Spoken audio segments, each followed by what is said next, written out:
ایک ماحول ہے، آدمی ڈسٹرب ہوتا ہے اور اس سے پوچھیں کیوں ڈسٹرب ہے، وہ فیل کرتا ہے کہ وہ فلاں کی وجہ سے ڈسٹرب ہے، فلاں کی وجہ۔ جب ڈسٹربنس ہوتی ہے تو وہ ڈسٹربنس کی روٹ کاز باہر ڈھونڈتا ہے، ارد گرد جس ماحول میں رہ رہا ہے۔ اب میں آپ کو اپنی اپروچ اور دنیا کی اپروچ کا فرق سمجھا رہا ہوں۔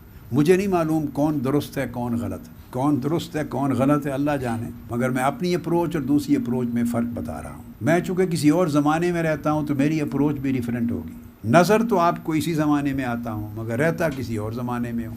یہ بڑی ایک عجیب سی کیفیت ہے۔ اپروچ یہ ہے کہ ہر شخص وہ اگر ڈسٹربنس فیل کرتا ہے، فرسٹریشن فیل کرتا ہے، پریشانی فیل کرتا ہے، عدم اطمینان فیل کرتا ہے، جو کچھ بھی جھنجھناہٹ ہوتی ہے، جو وہ اس کے اسباب ماحول میں دوسروں کے اندر تلاش کرتا ہے۔ میں نے دیکھا یہ ہے کہ دوسروں میں اسباب تلاش کرنے والا ساری زندگی ایفرٹ کرتا رہے، وہ کبھی فرسٹریشن دور نہیں کر سکتا۔ اس کی فرسٹریشن دور ہوگی ہی نہیں، ہونی ہی نہیں ہے۔ یہ پتھر پہ لکیر ہے، 2 + 2 4 کی طرح۔ میری دانش میں اس نے تشخیص ہی غلط رخ پہ کی ہے، وہ کبھی دور نہیں ہوگی۔ اب آپ پوچھیں کہ وہ پھر فرسٹریشن کی روٹ کاز کہاں سے تلاش کرے؟ اس کی روٹ کاز اس کے من میں ہے، اندر ہے، باہر کوئی نہیں۔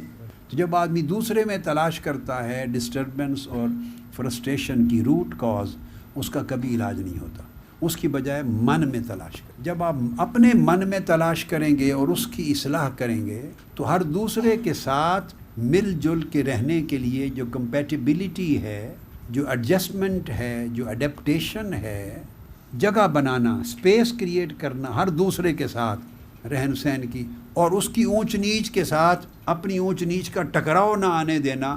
اس کی اونچ ہو گئی ہے تو آپ نیچ کر کے ایڈجسٹ کر لیں، آپ کی اونچ ہو گئی ہے تو وہ بھی اسی طرح سوچ رہا ہے، وہ اپنی نیچ کر کے ایڈجسٹ کر لے۔ دونوں اگر اکٹھے آ جائیں تو ٹکراؤ ہوتا ہے۔ دیکھیے ایسے کریں، ٹکراؤ ہو گیا نا، اب ایک ہاتھ کو نیچے کر لیں تھوڑا سا اور چلائیں آگے، پورا چل گیا کہ نہیں، یا اس طرح اوپر کر لیں، کریں، چل گیا، کوئی ٹکراؤ آیا ہے۔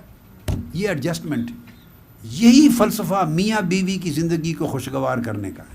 شادیاں جب ہوتی ہیں تو شوہر کسی اور ساری ان خوبیوں کے ساتھ آتا ہے، بیوی کسی اور طرف سے آتی ہے، ٹکراؤ۔ کوئی بھی زندگی جہاں 2 افراد یا 2 سے زائد افراد آپس میں انٹریکٹ کرتے ہیں، اس میں خوشگواری پیدا کرنے کا اصول ہی ایک ہے، یا یوں یا یوں۔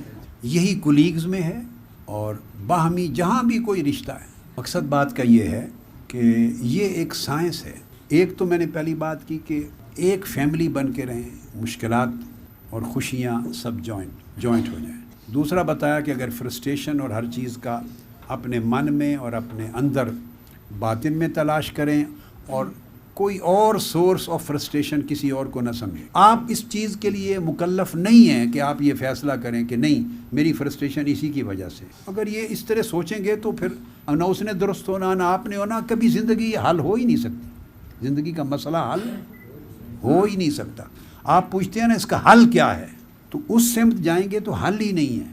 دیکھو نا آپ کا برتاؤ ہے، مثلا اگر سیکریٹریٹ پہ ہیں تو کتنے 100 آدمیوں کے ساتھ اپنے پلیٹ فارم میں، فورم میں، اپنی تنظیم میں کام کر رہے ہیں، تو اس میں بھی کم سے کم 10-12 بندوں کے ساتھ ہو رہا ہوتا ہے، اور پھر ہر جگہ کام کرتے ہوئے آپ سے پھر 100 بندوں سے ڈیل کر رہے ہوتے ہیں، اور پھر اپنی پوری تنظیم میں چلے جاتے ہیں تو سینکڑوں اور ہزاروں کے ساتھ ڈیل کر رہے ہوتے ہیں۔ مختلف لیولز ہیں نا ڈیلنگز کے، کتنوں کو آپ اپنے جیسی سوچ کا اور بدل کر لیں گے اور بدل لیں گے، کتنوں کو بدل لیں گے؟ نہیں، تو آسان نہیں ہے کہ ایک ہی بدل جائے۔ یہ جو آپ 100 سے یا 50 سے یا 10 لوگوں سے بدلنے کی توقع کر رہے ہیں، 10 گنا زیادہ محنت اور مشقت اٹھا رہے ہیں، تو اس سے بہتر نہیں کہ محنت کر لیں، ایک ہی شخص بدل جائے۔ جب ایک بدل جائے تو 10 سارے کے سارے اسے بدلے ہوئے نظر آئیں گے۔ وہ بدلیں یا نہ بدلیں مگر اس کو بدلے ہوئے آپ کو سکون ملنا شروع ہو جائے گا، بات ختم ہو گئی۔ دوسرے کا میٹر وہ بدلا ہے یا نہیں بدلا، آپ نے کیا لینا۔ آپ کو اگر سکون ملنا شروع ہو گیا تو آپ سمجھیں گے وہ بدل گیا۔